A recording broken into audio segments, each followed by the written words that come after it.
ఈ బత్తాయిలు నాంబిషాన చదువుకోలేని ఎదవరు. వారు పంపా సరస్సు పశ్చిమ తీరానికి చేరారు. అక్కడ శబరి ఆశ్రమాన్ని చూశారు. శబరి రాముణ్ణి చూడగానే ఏమంటుందో తెలుసు కదా, నా తపస్సు ఫలించింది, నీకోసమే చూస్తున్నాను, నా జన్మ ధన్యం, ఇంకీ సొల్లంతా మామూలే, ఎత్తండ్రా రాముణ్ణి ఎత్తండి.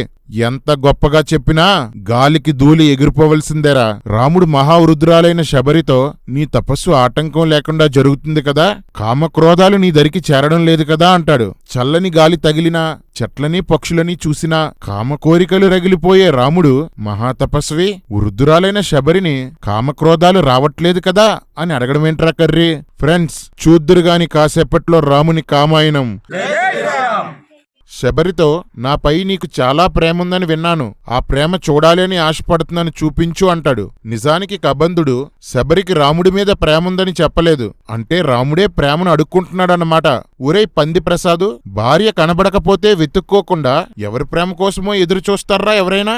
రాముడు పెద్ద మూడిస్టు, ఎప్పుడు మూడు ఎలా మారుతుందో ఎవరికీ తెలీదు. రామా, నువ్వు ముద్దుల రాముడు కాదు, మూడిస్టు రాముడివి. జై శ్రీరామ్. శబరి చెట్లు పువ్వులు అన్నీ చూపించి నేనిక స్వర్గానికి పోతాను అని చెప్తుంది. ఇంకా తానున్న ఆశ్రమం కోసం చాలా సొల్లు చెప్తుంది. మొత్తానికి రాముడు సీత కోసం మర్చిపోయాడు. ఇది రాముడంటే.